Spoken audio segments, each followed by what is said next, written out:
Here, and today we're going to do a silver melt with a new equipment you can see, used quite a bit.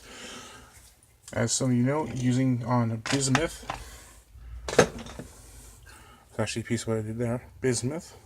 Looks a lot like what I have here, which is, that is of course A-Mark silver 1 ounce bars.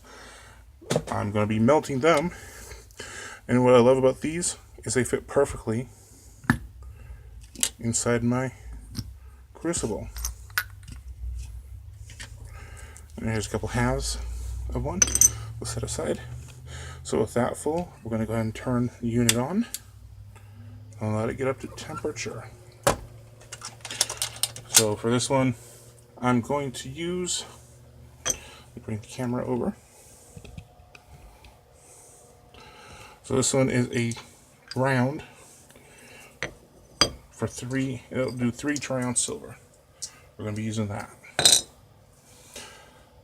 Same one I used on the other silver piece I already have. I don't have it to show right here. Insert photo. There it is. That's the one I've done already. I've shown it on a couple groups.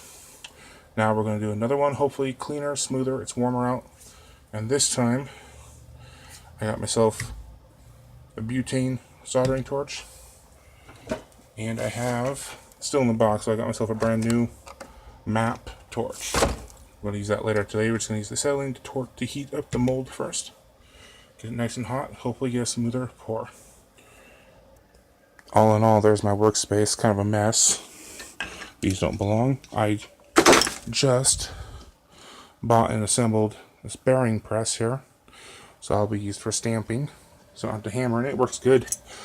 It's actually what I just used a few minutes ago to cut these. So this is actually one bar I cut in half to make it easier to put in.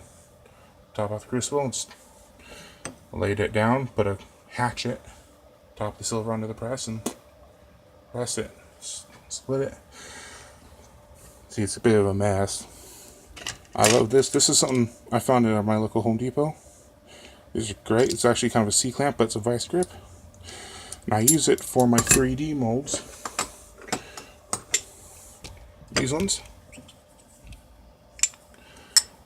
Because I can actually, it's not set for one right now, but adjust it to clamp it tight. And it gives me a handle to hold onto so I can actually manipulate it when it's still hot with the fresh silver in it. But I can just grab it by the handle. Like so. Now that the handle rests on the other mold. And with it on there, it's got a front hole so I can manipulate it once it's full. So I can pick it up, move it where I need, release. Then since it's the same actions, I can grab carefully to grab it and knock it over right into my water over here. So very useful. I need to get a couple more. It's pretty expensive. I think I paid $15 for this one small one here. Expensive tool, but so far very much worth it. I can quickly and easily handle these without having to let them cool first. Now with my big hands, I have to. Oven mitts don't fit. Welder's gloves don't fit. Alright, we're going to film from this angle. From here you can see the mold. Extra bits of silver there. That is actually bismuth from, as some of you know, the explosion I had. No damage left on my hands. I mean, the scarring is barely invisible. I had a steam explosion. I had quenched a piece of bismuth that poured badly, and there was still a drop of water that actually was caught inside the bismuth when it cooled, so it actually sealed it in. So I'd put bismuth of cold water right into a kiln that was already heated to 800 Fahrenheit and exploded out of it. Fortunately, it was still only just melting. The bismuth, though molten, was still cool, and it was cooler air, so by the time it hit my hand, it burned like heck, but it cooled quick, so it didn't actually burn into the flesh. It just let some scar melt, some welts, basically. But it splattered all over the place. There's actually bismuth all over on the walls and on some of the tools. Kind of a mess. But here, you can see that's heating up nicely. It's still a dark red, but it's getting red. I'm going to turn off the lights.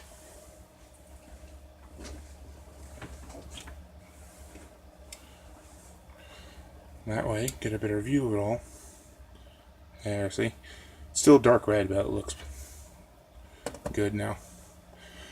So it'll look pretty good once it pours. Alright, we're going to put some Adenor in there now.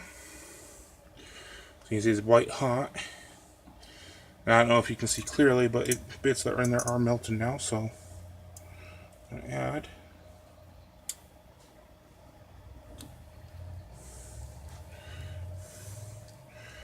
I just finished preheating the mold a bit. I'll heat it more before. But good thing I did it. I drew moisture out of the graphite. So I actually had some moisture in there, so I just finished cooking that all out. Don't want another steam explosion. Okay. So I'm going to pause again while I heat the mold, keep the whole mold heated up till we get ready to pour that. Alright.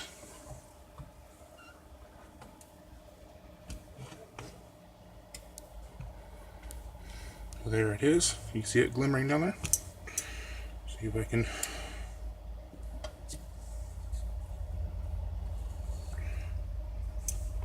I'm just going to go ahead, turn it off, and pour it. With the lights out, then I'll turn the lights on as it's cooling.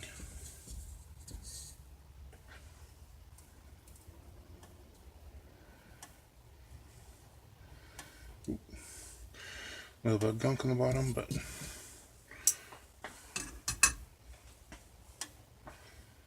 still glowing a little bit. There it goes.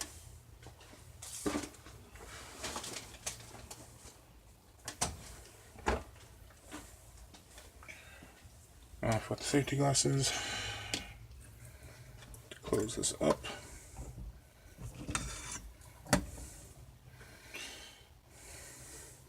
Bring the camera. Alright, so there it is.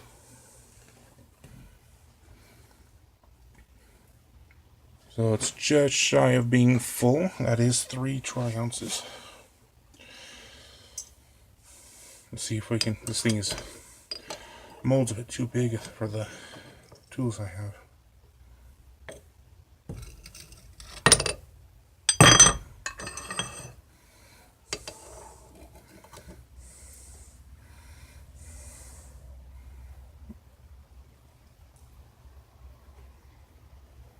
My camera doesn't focus. Turn out like one of my coin videos. There we go. That's the bottom. Not as smooth as I'd like. And the top. There's the pore lines. Yeah, it did splatter a bit of the crud in the middle, unfortunately. But so I don't have a polisher yet. What I'm going to do is tumble this out. Let's go ahead and quench it first.